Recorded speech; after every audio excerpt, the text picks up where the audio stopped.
Olá, eu sou Felipe Recondo, diretor de conteúdo do Jota, e esta é mais uma entrevista da série A Disputa pela Constituição, os desafios de ensinar direito constitucional no Brasil polarizado. Nesta entrevista, Ana Laura Barbosa, professora da ESPM em São Paulo. Ana Laura, queria ouvir a sua experiência, e aqui nessa série, como eu te disse antes da gente começar a gravar, a gente pegou perfis distintos de professores e também de universidades distintas, tanto público quanto privadas, como de regiões diferentes do país, para a gente ter um retrato melhor do que acontece pelo Brasil.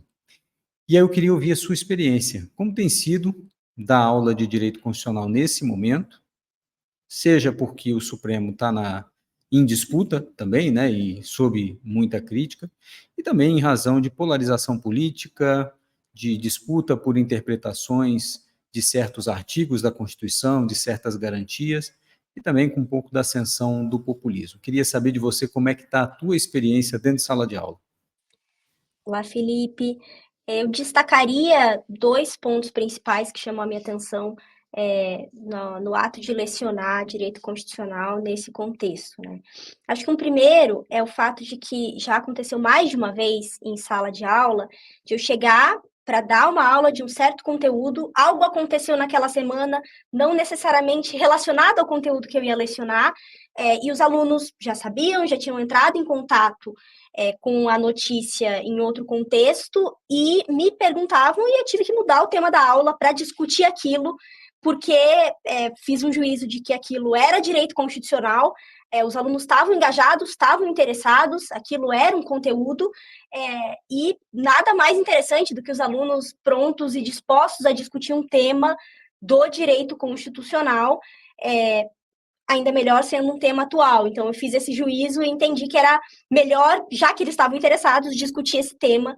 E eu acho que diz muito também sobre esse momento atual e muitas decisões, talvez mais um momento do Supremo, nesse contexto de muitas informações e muitas decisões, e não necessariamente só de polarização, mas eu acho que seria a primeira coisa que eu destacaria, né?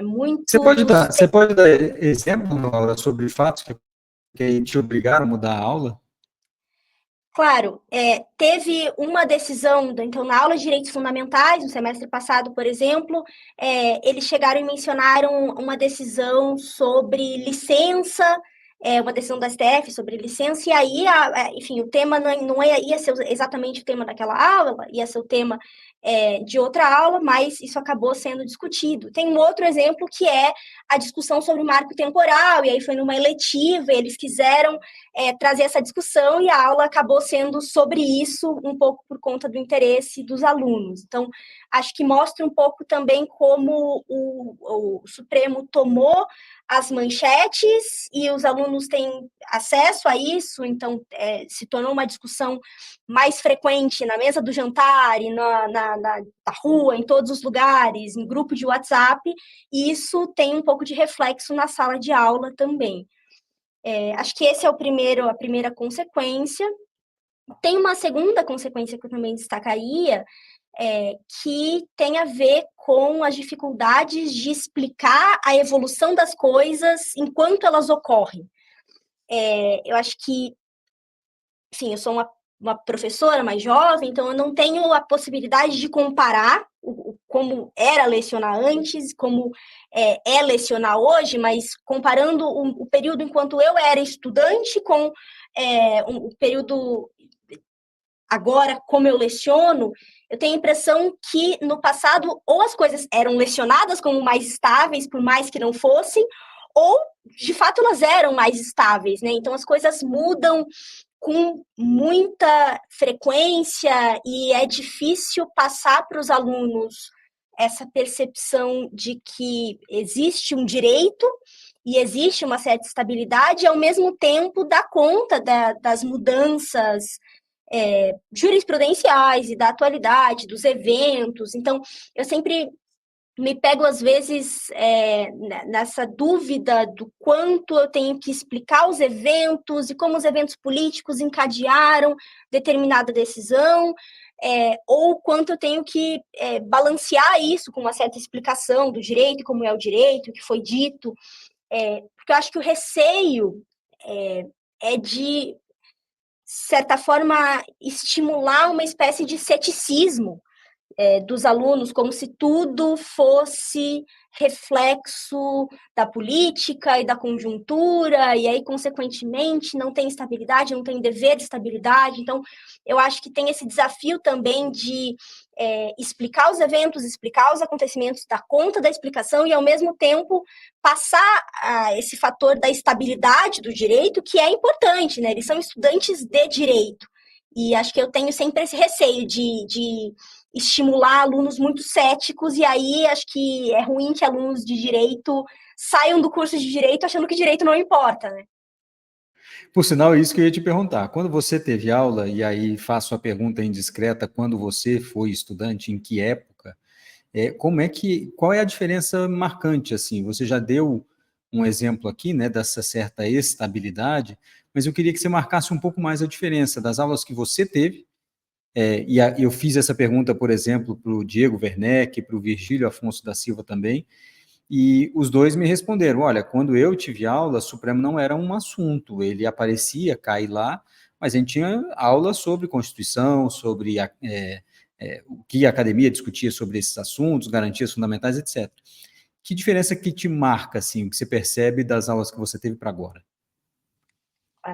Eu tive aula de Direito Constitucional em 2013, e eu tive, enfim, fiz a minha primeira iniciação científica em Direito Constitucional, fiz as minhas primeiras pesquisas em Constitucional e fiz o curso da Escola de Formação, que aqui em São Paulo enfim, todas as pessoas que se interessam por direito público acabam tendo algum contato com ela, e fiz em 2015.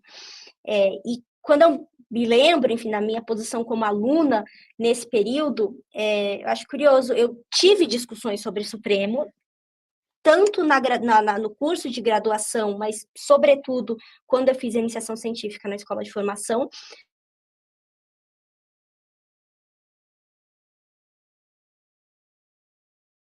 Que todas as grandes coisas da história do Supremo já tinham acontecido, e aquela era uma época em que não acontecia muita coisa, o que, olhando para o passado, assim, as coisas iriam acontecer muito a partir daí, né?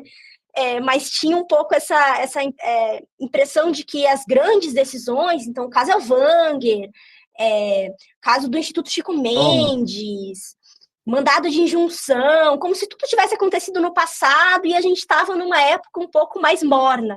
Seria tudo menos morno a partir daí, mas eu acho que eu acabei entrando em contato com o direito constitucional num período bom, porque eu tive esse passado e também tive, em tempo real, a vivência de acompanhar tudo que aconteceu desde então no direito constitucional. Eu tenho a impressão também, e aí desde então continuei acompanhando, mesmo na escola de formação, como selecionava os programas, né? E aí eu tenho a impressão que eu acabei, como aluna, pegando um período bom, porque eu peguei esse passado. Acho que desde então, o que tem sido feito é focar muito mais nesses episódios mais recentes, do STF, de decisões do Supremo. Ninguém fala mais da decisão do apagão, da decisão do Collor. Verdade. Então, acho que teve uma espécie de apagamento, que faz sentido. Acho que faz sentido pegar casos mais recentes de mensalão, de impeachment, mas isso levou a uma espécie de apagamento de como se ensina Supremo e Constitucional, que acaba levando a um apagamento dessa história que ainda é relativamente recente também das decisões do Supremo, né? Todo mundo fala só de mensalão para frente. O que é relativamente recente para você, para outra geração, para a minha geração, foi o que a gente viu, né? Eu estava lá acompanhando esses julgamentos e tal, e para a gente também muito presente, também percebemos essa mudança, né? A mudança no tribunal desse período para frente, né? 2003, um ano marcante, depois mensalão também um ano marcante. Você estava dizendo, sua aula de direito constitucional foi 2013, 2012 estava terminando o mensalão. Para a gente era um grande divisor de águas em vários pontos, né? Mas você também mencionou algo, Ana, que é essa mudança permanente, né? Esse vai e vem também do Supremo na interpretação e nas decisões. E você disse, né, seu desafio é mostrar para o estudante que nem tudo é mutável, né, que tem algumas respostas certas ou algumas coisas estáveis. Se aprofunda um pouco mais nisso, porque realmente para alguns alunos ou para alguns observadores do Supremo, e a gente discute isso muito no Sem Precedentes, né, Ana? Às vezes tudo parece política mesmo. Tudo que o Supremo decide parece política mesmo. Como é que você separa o Supremo da aula de direito constitucional que você precisa dar? Uhum. A minha estratégia tem sido separar o que é a Constituição, o direito, do que as pessoas que interpretam a Constituição falam, ou seja, doutrina, enfim, livros e artigos que foram escritos a respeito desse tema, do que o Supremo diz. Então, a minha tentativa de contornar essa dificuldade é separar e dizer a Constituição é uma coisa, o que o Supremo diz a respeito da Constituição é outra. O que vocês acham que decorre desse artigo da Constituição que a gente está lendo aqui? O que outras pessoas que leram, assim como vocês, claro, com uma grande bagagem de experiência, com uma grande bagagem de estudo no tema, que é o caso da doutrina, falaram? E o que o Supremo falou? Qual foi o fundamento que o Supremo trouxe para justificar o que foi dito? Esse fundamento faz sentido? Esse argumento aqui, se a gente tensionar, o que ele estabelece? Vocês acham que isso aqui pode ser contrastado com outra decisão que vocês viram, sei lá, em outra aula? Então, na minha visão, se a gente separa o texto da Constituição do que o Supremo diz que é a interpretação daquele texto e qual foi a justificativa que foi dada para aquilo, o aluno consegue ao menos perceber que existe uma diferença do texto para a interpretação que o Supremo dá, e também consegue ter esse senso crítico de avaliar, à luz da sua interpretação do direito, se aquela justificativa faz sentido ou não. Inclusive, eu não costumava dar inicialmente nas minhas aulas como leitura decisão, e eu cheguei à conclusão que dar mais decisões como leitura para a aula faz sentido justamente por isso, porque daí eles não vão ter a informação, o Supremo decidia assim, agora decidia assim só. Eles vão ter as decisões e vão poder avaliar por si mesmos qual é o fundamento, e aí isso vai ser um objeto de discussão na sala de aula, e na minha visão isso contribui para não ter só esse ceticismo de, era assim, agora mudou, porque eles quiseram mudar. Pode ser, mas qual foi o fundamento? Qual era o fundamento antes? Qual foi o fundamento agora? Qual deveria ser o fundamento? Acho que dá mais um senso crítico para que eles opinem e eles tenham a própria visão do direito. É claro que você não fez uma pesquisa de opinião na sua sala, né, Ana? Mas eu imagino que os seus alunos estejam saindo dessas aulas com uma visão mais crítica do Supremo do que quando entraram, se bobear, né? Porque acho que também você deve viver esse fenômeno, né? Os alunos já chegam na tua aula com alguma visão de Supremo. Você já tem alguma opinião sobre o ministro XYZ. Mas você acha que você está ajudando ou construindo alunos que vão ser mais críticos em relação ao Supremo por isso, por essa diferença entre leia a Constituição e interprete, veja como as pessoas, a academia interpreta a doutrina, e olha o que o Supremo fez? Acho que sim. E sem dúvida, os alunos chegam para o começo do curso com uma visão a respeito do que é o Supremo. Por mais que. E normalmente, acho que a visão da opinião pública em geral me parece ultimamente crítica ao Supremo. Mas eu acho que o que muda, então, dessa crítica de antes para a crítica de depois, é os fundamentos e saber quando o Supremo acertou na visão deles, quando o Supremo errou também na visão deles. Né? Eu dou uma eletiva, tenho dado uma eletiva agora, que envolve Supremo, opinião pública e política, eu trago alguns textos de ciência política também, e eu acho curioso, porque essa eletiva ela junta alunos que são do direito com alunos que não são do direito e muitas vezes estão tendo contato com elementos do direito pela primeira vez nessa eletiva. E eu tenho a impressão e aí entrar em contato mais com essa percepção geral a respeito do Supremo, que existe de uma forma meio etérea na sociedade, porque se um aluno tem interesse em fazer direito, eu imagino que ele já veja mais notícias do Supremo e tenha mais Claro. contato espontâneo com questões do Supremo. Já uma pessoa que faz um outro curso, talvez ela venha só na minha disciplina entrar em contato pela primeira vez com o que é o Supremo e com decisões e com discussões atuais. E acho que percebo também por conta deles, né? Teve uma aula em que eu perguntei se tem ministros do Supremo que vocês conhecem espontaneamente, porque era uma aula para discutir reputação, e aí os nomes principais que vêm mais conhecidos são Alexandre de Moraes, Gilmar Mendes, mas também dá para perceber ao longo das aulas essa evolução, por mais que seja um aspecto diferente, né, mas essa evolução na percepção de o que faz o Supremo, qual é a relação do Supremo com os demais órgãos. Então, de fato, acho que contribui para um senso crítico, mas acho que é uma crítica diferente, né? É uma crítica técnica. A partir do momento que eles entram em contato com o que faz o Supremo e com o que poderia fazer o Supremo, com o que é o direito, a percepção ela se torna de uma crítica mais qualificada. Agora, dessa sua experiência no diálogo com os alunos, né, quando você coloca o Supremo apartado do direito constitucional, da doutrina e tal, que reações que você percebe dos seus alunos? E que tipo de pergunta te chega diante disso?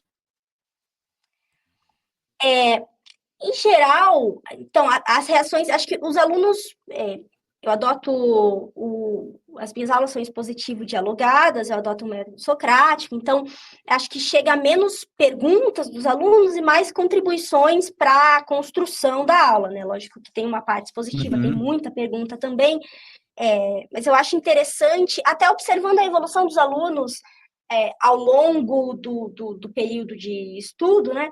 Como eles vão ganhando mais autonomia para estabelecer crítica qualificada, conectando os assuntos.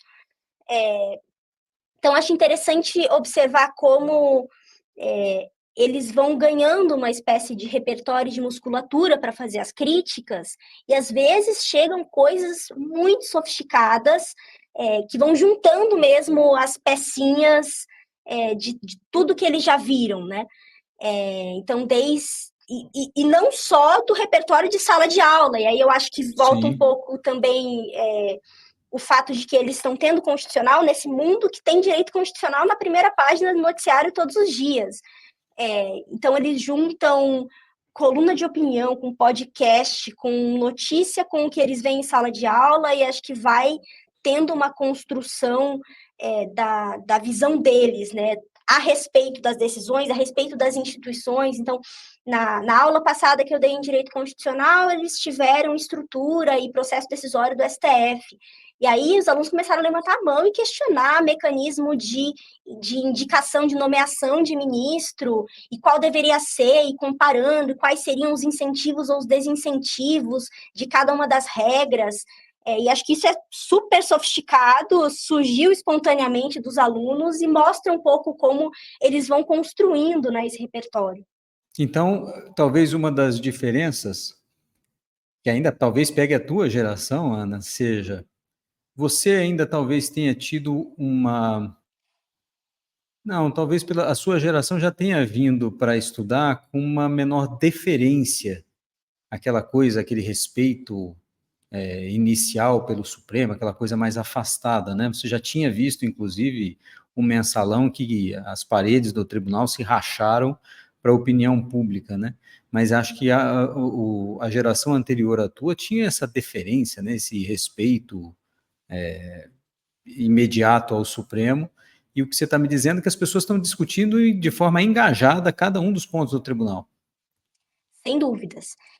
Acho que na minha geração já existia um pouco disso, mas da minha geração para a geração deles, eu acho que ainda tem uma diferença muito grande. Eles têm bem menos deferência, bem menos.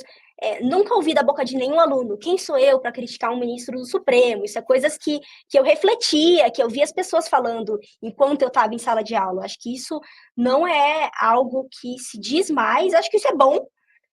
Claro. Acho que qualquer um pode ter a possibilidade e deveria ter a possibilidade de fazer uma crítica, claro, também saber reconhecer quando o Supremo acertou. E eu acho que, inclusive, esse é um desafio no começo. Em muitas ocasiões, em sala de aula, me via numa posição de, para fazer um contraponto, defender o Supremo, para que não fique essa conclusão imediata de, se é o Supremo, ele vai errar. Também não é assim. Eu acho que não é isso que a gente quer construir em sala de aula. A gente quer construir um senso crítico para que eles interpretem a Constituição e avaliem o acerto ou o erro. Mas presumir que o erro existe de imediato também não é o que a gente quer. E agora, acho que ao longo dos semestres, já vou vendo que eles têm essa capacidade de conceder quando o STF acerta na visão deles e também saber criticar com fundamento quando erra. Mas, sem dúvida, tem bem menos deferência com relação ao Supremo, e pelo contrário, eu acho que é isso. O desafio é fazer com que eles sempre pensem, não, mas pode ter acertado. Se acertou, eu tenho que reconhecer. Agora, Ana, você dá aula numa faculdade privada em São Paulo, e você se formou pela Universidade de São Paulo. Você percebe nessa diferença de instituições algum também tipo diferente de relação do aluno com essa pauta, com o Supremo, ou algum estranhamento específico? Acho que não, acho que não. Eu acho que é difícil comparar também, porque por mais que eu já tenha pegado o começo das grandes discussões sobre o Supremo, mensalão, eu ainda acho que tem uma diferença muito grande do que a gente vê de Supremo agora nas notícias do que existia de discussões antes. Então, acho que não Mas em tem, termos, não em vejo termos de tanto. polarização política, por exemplo, aparece alguma coisa para você dentro de sala de aula? Acho que surge, mas pela minha experiência, isso também surge na universidade pública, assim, das Uhum. aulas que eu acabei acompanhando, de algum contato que eu tive, acho que a polarização política me parece ter sido refletida tanto em universidade particular quanto em universidade pública. Eu acho que talvez nas duas, apesar da polarização, eu acho que tem uma coisa de que os alunos minoritários, ou que talvez pensem de certa forma de um modo diferente, seja porque são mais conservadores, seja porque são mais liberais, se é que é possível colocar nesse espectro, Uhum, enfim. uhum. Mas, em geral, me parece que, tanto na universidade pública quanto na universidade particular, eu dei, nesse curso de muitos anos, eu dei monitoria também na universidade pública, né? Me parece que os alunos que pensam um pouco diferente do resto da turma, em geral, têm mais receio de compartilhar a opinião enfim, falar com todas as letras como eles pensam. Isso, curiosamente, acho que eu dei monitoria na USP de 2018 até 2022. E, curiosamente, comparando agora, é algo que eu nunca pensei, mas eu acho que os alunos. Eu tenho memória de ter mais alunos minoritários compartilhando abertamente opinião na universidade pública, mas talvez porque tenha mais alunos, e não necessariamente por uma diferença do Sim. local. Mas a minha dúvida persiste no seguinte ponto. Você hoje percebe alunos mais engajados também na defesa de determinada interpretação da Constituição? Eu poderia citar aqui inúmeros temas que foram disputados no governo Bolsonaro, por exemplo, e agora no governo Lula também, né? Algumas questões candentes, tipo o artigo 142, Forças Armadas, vem também discussão sobre direito ao aborto, liberdade de expressão. Pela tua experiência em sala, os alunos já vêm com isso muito arraigado, com uma posição muito fechada sobre isso, ou eles se abrem na tua aula para falar, não, peraí, deixa eu rever esse meu conceito aqui sobre esses pontos? Eu acho que, sem dúvida, eles chegam com alguma bagagem a respeito desses temas, principalmente se a gente for pegar temas de direitos fundamentais, liberdade religiosa, aborto. Eles chegam tendo refletido a respeito disso, mas minha experiência é que eles chegam também muito abertos ao convencimento. Eu acho que isso também Mesmo tem... esses que pouco verbalizam, por exemplo? Então, é isso que eu ia falar. Eu acho que tem uma diferença, e talvez eu tenha essa percepção, porque os alunos que mais verbalizam, que mais participam, Uhum. de fato, são os alunos que estão abertos ao convencimento, são os alunos que participam mais. Talvez alunos que verbalizam menos tenham permanecido com essa dúvida, mas, em geral, os alunos, a percepção que eu fico é que eles estão bastante abertos ao debate. Ana, e uma última pergunta. Qual o papel do Supremo na tua aula? Você falou, uma coisa é a doutrina, outra coisa é o Supremo. Mas quando você vai falar de Supremo, como é que você descreve ele nesse sistema de direito constitucional? Como é que você atribui a ele responsabilidade por dizer, daqui para frente, a interpretação desse artigo vai ser tal? Como é que você faz essa engenharia? Muito boa pergunta, muito difícil a pergunta. Eu acho que o Supremo acaba sendo muito importante na minha aula, né? Porque mesmo quando eu não falo de Supremo, em algum momento eu vou falar de Supremo. Acho que tem esse desafio de falar, isso aqui é a lei, mas o Supremo é que vai decidir a interpretação. Mas acho que, de certa forma, acaba sendo a mensagem passada quando eu menciono as decisões do Supremo, né? Acho que tem essa mensagem de que o direito é relevante, que o direito segue sendo mais Tem uma importante do que o estabilidade. Supremo. Tem uma estabilidade, segue sendo mais importante do que o Supremo diz que é o direito, né? Existe um direito para além da jurisprudência. Eu acho que é muito importante que isso fique claro, acho que isso fica, mas acho que é inegável, principalmente em um contexto de polarização e de judicialização da política e de Supremo tendo um papel muito importante, como tem há muito tempo, mas segue tendo, eu acho inegável reconhecer a relevância do Supremo no direito constitucional, então, e dar essa centralidade num curso de direito constitucional. E eu acho que, de certa forma, e aí pegando o texto do Supremocracia, que é antigo, mas eu acho que continua muito Uhum. atual em muitos sentidos, uma parte dessa centralidade do Supremo vem do que a Constituição disse que tinha que ser o Supremo, que tinha que ser os direitos. Então, eu acho que por isso, só por isso, já seria inegável que o Supremo teria que ter uma centralidade no curso de Direito Constitucional. E aí, juntando com conjuntura, juntando com vários outros elementos que ampliaram ainda mais a relevância do Supremo para o direito constitucional, acho que é inegável que isso se reflita no curso. E aí, nesse contexto, acho que os desafios que tem são evitar o ceticismo de que tudo é política, evitar que essas preconcepções a respeito do que foi contaminem o juízo dos próprios alunos e garantir que eles estejam abertos para fazer as próprias interpretações, para ter esse diálogo, e acompanhar a evolução das decisões. Acho que são os desafios que eu pensaria. Ana Laura Barbosa, obrigado pela tua ajuda para entender a sua visão de direito constitucional. Certamente daqui a uns anos vamos voltar a falar sobre isso. Ana, obrigado mais uma vez. Imagina, obrigada pelo convite.